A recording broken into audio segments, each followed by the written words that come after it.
ആണോ കാലാണോ?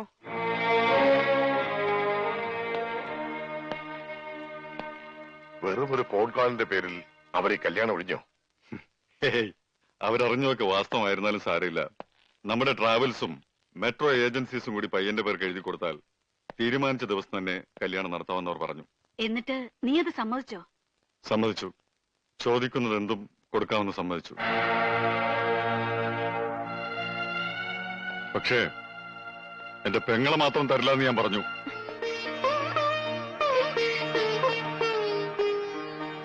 അങ്ങനെ വലിച്ചെറിഞ്ഞ് കളയാൻ മാത്രം ഭാരമൊന്നുമല്ല എനിക്കിവിടെ. പണത്തെ അല്ല, നിന്നെ സ്നേഹിക്കാൻ കഴിയുന്ന ഒരാൾ വേണം. അങ്ങനെ ഒരാൾ ഭൂമിയിൽ എവിടെ ഉണ്ടെങ്കിലും ഈ പയ്യെ കൊണ്ടുവരും. അവന് ഞാൻ എന്തു വേണമെങ്കിലും കൊടുക്കും, എന്റെ ഈ ജീവൻ പോലും.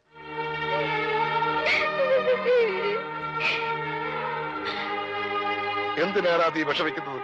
ഇത് ഇവൾക്ക് വേണ്ടി ഒരുക്കിയ പന്തലാണെങ്കിൽ നീ ശപഥം ചെയ്തതുപോലെ ഇവരുടെ കല്യാണം ഈ പന്തലിൽ വെച്ച് തന്നെ നടക്കും. നമ്മൾ നടത്തും. എന്നോട് ക്ഷമിക്കണം. ഇങ്ങനെയൊക്കെ ആവുമെന്ന് ഞാൻ പ്രതീക്ഷിച്ചില്ല. പക്ഷെ ഞാൻ പ്രതീക്ഷിച്ചു. ആദ്യത്തെ ഇടി കിട്ടിയപ്പോ തന്നെ ഏതാണ്ട് ഇങ്ങനെയൊക്കെ തന്നെയാവും ഞാൻ പ്രതീക്ഷിച്ചു. താൻ ഇനി ഇവിടെ നിന്നാ ശരിയാവില്ല. ഇന്ന് രാത്രി തന്നെ ഇവിടെ നിന്ന് പോണം. പോവാനോ? എങ്ങോട്ട്? എങ്ങോട്ട് വേണമെങ്കിലും പോയിക്കോ. കാശ് എന്തെങ്കിലും വേണമെങ്കിൽ തരാം. എന്ത് തരും? 500 മതിയോ? 500? ജാക്കി ചണ്ടിടി പോലത്തെ 10-200 ഇടി കൊണ്ടവന് വേറെ 500 ഒലിവേ സൈക്കിൾ ഒന്നിടിച്ചാൽ ഇതിലും കൂടുതൽ കിട്ടൂലോ. പിന്നെ എത്ര വേണം? ഒരു 7.5 ലക്ഷം രൂപ വേണം. വേഗം എടുത്തിട്ടോ. അയ്യോ, അത് കുറഞ്ഞു പോയല്ലോ. ആണോ? ഒരു 10 തികച്ചു തരാം. ഓക്കെ, ഞാൻ ഉറപ്പിച്ചു. ഏയ്, ഒരുപാട് വാശി കാണിക്കല്ലേ. നീ ഊമയാണെന്ന് പറഞ്ഞിട്ടാ ബയ്യൻ നിന്നെ വെറുതെ വിട്ടത്. ഇനി അങ്ങനെ അല്ലാന്ന് അറിഞ്ഞാലുണ്ടല്ലോ, ജാക്കി ചാൻഡി അല്ല മൈക്ക് ടൈസന്റെ ഇടിയാ നിനക്ക് കിട്ടാൻ പോകുന്നത്. അതുകൊണ്ടാ പറഞ്ഞത് വേഗം സ്ഥലം കളിയാക്കാൻ. നാളെ നേരം വെളുക്കുമ്പോ നിന്നെ ഇവിടെ കണ്ടുപോകരുത്.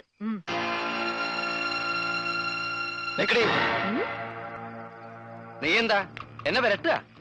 നീ എഴുതി തന്ന കടലാസ് നിങ്ങളുടെ ബയ്യല്ലേ? ആ കാലമാടന്റെ കയ്യിൽ തന്നെ ഉണ്ട്.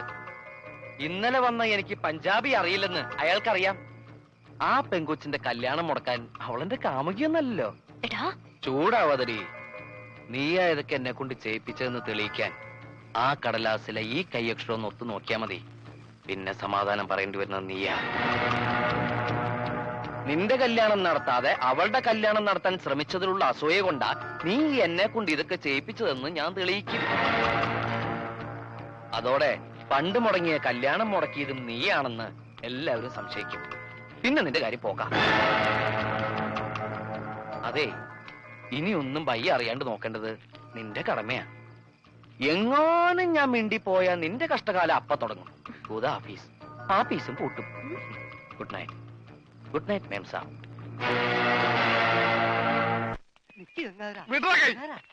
ഒന്ന് അടങ്ങ്. ഒന്ന് അടങ്ങാനല്ലടാ, ഒന്ന് ഉടക്കാനാ വന്നിരിക്കുന്നത്. എന്റെ പൊന്നനന്തരവനെ നിങ്ങൾ തല്ലി ചതിച്ചില്ലടാ. ഇതിപ്പോ ഞാൻ പറഞ്ഞാണെന്ന് അവരറിയും. എന്റെ പണി പോവും. പണി പോട്ടടാ, നീ കടപ്പുറത്തേക്ക് വാ, നിനക്ക് അവിടെ പണി തരാം. കടപ്പുറത്ത് വന്നിട്ട് ഞാൻ എന്തോ ചെയ്യാൻ? നീ ഒന്നും ചെയ്യണ്ടടാ. നിന്റെ ചൂണ്ടക്കുറത്ത് കടലിലേക്ക് എറിഞ്ഞ വലിയ സ്രാവിനെ പിടിക്കാം. എന്റെ അനന്തരവനെ തല്ലിയല്ലേ, ഇതിന് സമാധാനം പറയിപ്പിക്കാതെ ഗംഗാധരനോട് പോവില്ല. ഗംഗാധര, അത് ഒരബദ്ധം പറ്റിയതാ. അബദ്ധം? ബദിരനും മൂങ്ങനുമായി ഒരു മിണ്ടാപ്രാണിയെ തല്ലിച്ചതക്കുന്നതാണ് അബദ്ധം. കൈയെടുക്കടാ.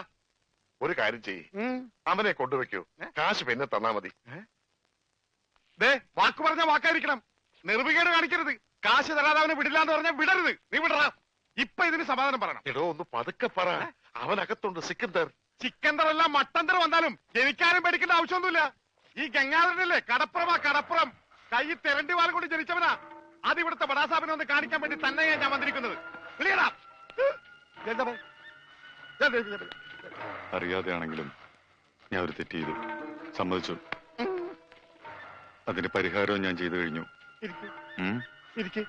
അവനെ വിളിക്കും.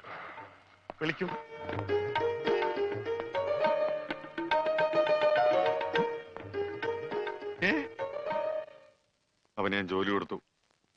5000 സാലറി. ഇതാ പോരെ? ഇനി ഇവിടെ നിന്ന് വാ വിളിച്ചാറുണ്ടല്ലോ.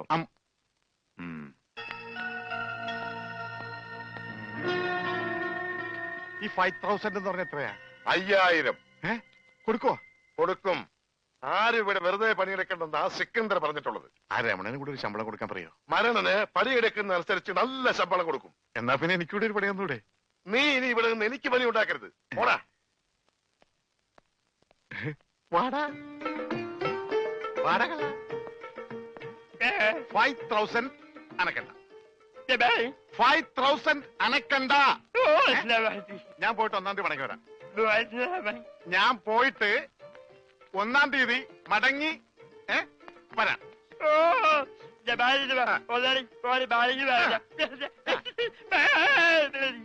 ഇതെന്താ ആദരണ്ടായതാ?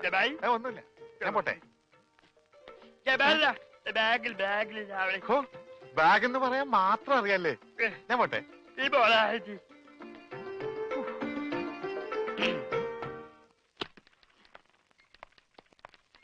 Good morning madam. മോർണിംഗ്.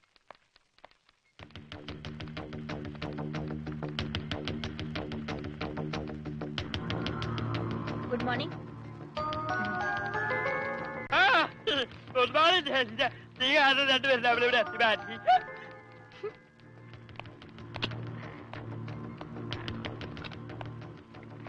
ഭയ്യ, അവന് വീട്ടിലെ പണി തന്നെ പോരെ? ആർക്ക്? ആ പൊട്ടന്.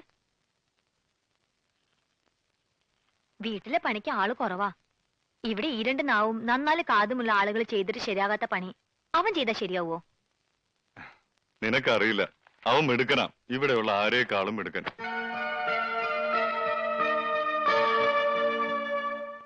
പിന്നെ ഇവിടെയുള്ള കാര്യങ്ങളില് നീ ഇടപെടണ്ട.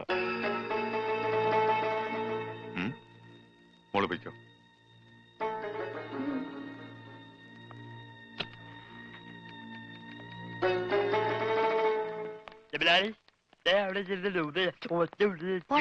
നീ പൊടി. എന്താ എന്താ ജനൽ പാടിയാ? അതൊക്കെ കഴിഞ്ഞു. അവിടെങ്ങും പോയിരിക്കേ.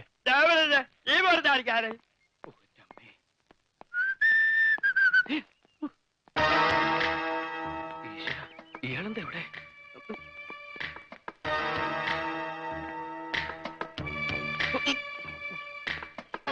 എന്താടാ, കാശ് കിട്ടിയോ? ഇല്ല, ഇതുവരെ കിട്ടിയില്ല. അല്ലെങ്കിലും നീ വിചാരിച്ചാൽ കിട്ടുകയില്ല. ആ ഏരിയയിൽ നിന്ന് ബിസിനസ് ഏൽപ്പിച്ചപ്പോഴേ അത് പൊട്ടി. ആ ഉണ്ണി എന്ന് പറഞ്ഞവൻ നാവിട്ടടിച്ച ആരും വീഴും. ഈ ഞാനും വീണു. പക്ഷെ കാശ് പോയത് എന്റെയാ. അവൻ വെള്ളത്തിൽ ചാടിച്ചെത്തന്നോ ഇൻഷുറൻസ് തുക കിട്ടുമെന്നോ ഒക്കെ നീ പറഞ്ഞല്ലോ. ഡെഡ് ബോഡി കിട്ടാത്തതുകൊണ്ട് ഇൻഷുറൻസ് കമ്പനി കാശ് കൊടുത്തിട്ടില്ലെന്ന അവന്റെ അച്ഛൻ കൈമൾ മാഷ് പറഞ്ഞു. കള്ളം. അയാളാ കാശ് ഒതുക്കി അവന്റെ കഴുത്തിന് പിടിച്ച കാശ് കിട്ടും. അതിലും വലുതൊക്കെ നാട്ടുകാർ ചെയ്തു കഴിഞ്ഞു. നാട് റോഡിൽ വെച്ച് ഉടുതുണി പറിച്ചു മാറ്റി. വീടിന് നേരെ കല്ലെറിഞ്ഞു. ഇനിയും പൈസ കിട്ടിയില്ലെങ്കിൽ വീടിന് തീ വെക്കുമെന്നാണ് നാട്ടുകാർ പറഞ്ഞിരിക്കുന്നത്. ആ നാട്ടുകാരായാൽ അങ്ങനെ വേണം.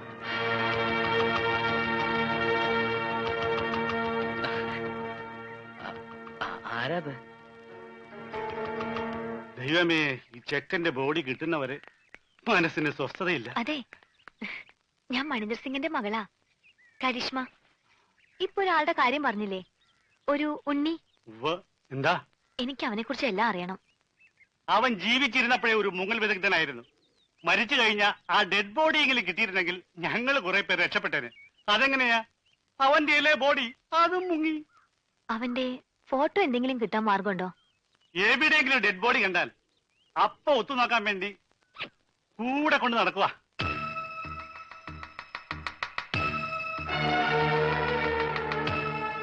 ഒരു നാട്ടിലെ മുഴുവൻ ആളുകളെയും ചതിച്ചിട്ട് വന്നവനാ. അവനെ വിശ്വസിച്ചൂടാ.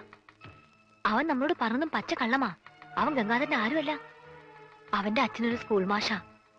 ആ മനുഷ്യനെ പോലും ഇവൻ വെറുതെ വിട്ടിട്ടില്ല. ഇവൻ കാരണം നരകിക്കുക ആ അച്ഛനും കുടുംബവുമെല്ലാം.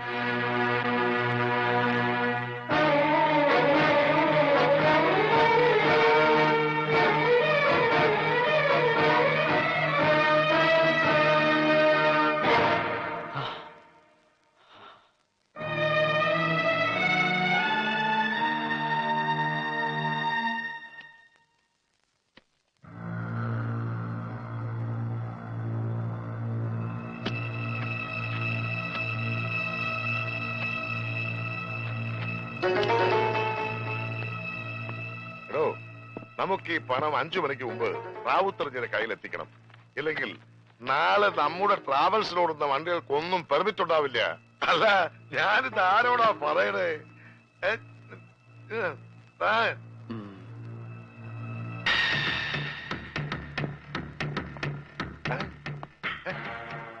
ഞാനും പഠിച്ചു. ഇത്ര ഈസിയാണ്.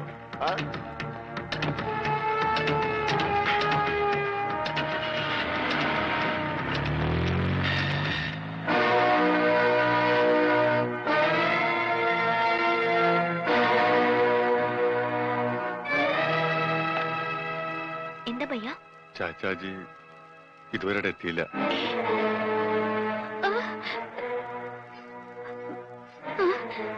അന്വേഷിക്കാം. നിങ്ങൾ പേടിക്കൊന്നും വേണ്ട, ചാച്ചാജിങ് വരും.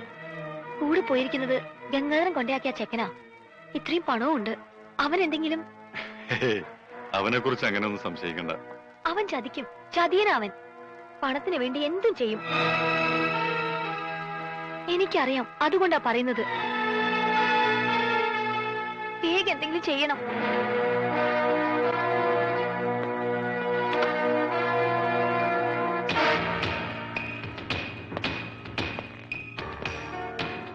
അവൻ ഇവിടെ വന്നിട്ട് എത്ര നാളായി? 2-3 മാസമായി കാണും.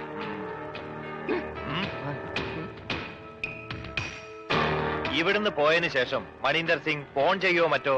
ഇല്ല, തിരക്കാവുന്നിടത്തൊക്കെ തിരക്കി. ഇതുവരെ ഒരു വിവരവും ഇല്ല.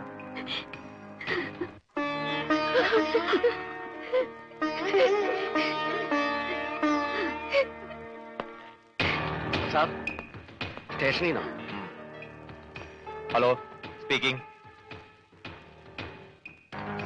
അവനെ കിട്ടി. എത്ര ചോദിച്ചിട്ടും അവനൊന്നും പറഞ്ഞിട്ടില്ല.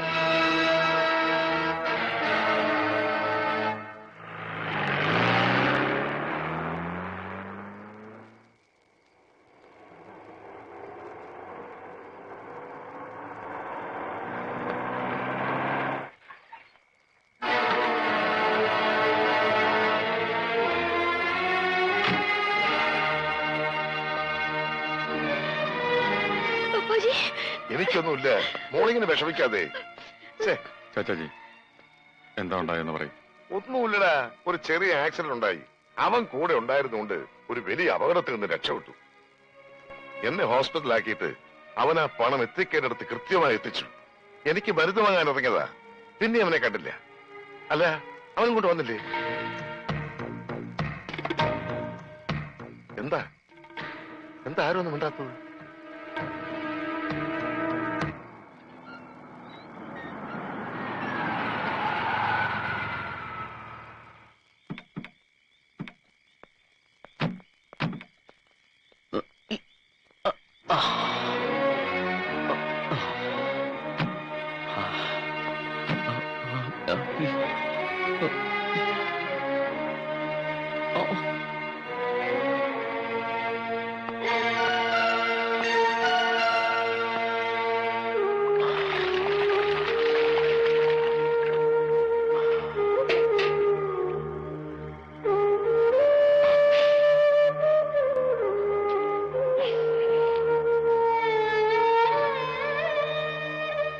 അത് കാണാതായപ്പോ ഞങ്ങള് വിചാരിച്ചു കട്ടിട്ട് പോയി കളഞ്ഞു എന്നല്ലേ. കൈമൾ മാഷിന്റെ മോൻ എല്ലാം പഠിച്ചു, കക്ക മാത്രം പഠിച്ചില്ല. ഒരാളെയും ചതിക്കാനും അറിയില്ല. അറിയാമായിരുന്നെങ്കിൽ എനിക്ക് ഈ ഗതി വരില്ലായിരുന്നു.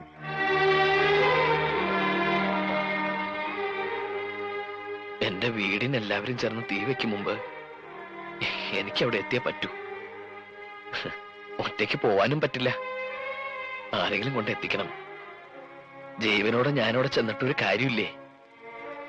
ഇൻഷുറൻസ് തുക കിട്ടണമെങ്കിൽ എന്റെ ശവം അവിടെ കിട്ടണം. ഇതൊരു 2ാം ജന്മമായിരുന്നു. ഒന്നും കേൾക്കാത്തവനായി, ഒന്നും സംസാരിക്കാത്തവനായി. ഇനി ഇതും തുടരാൻ കഴിയില്ല.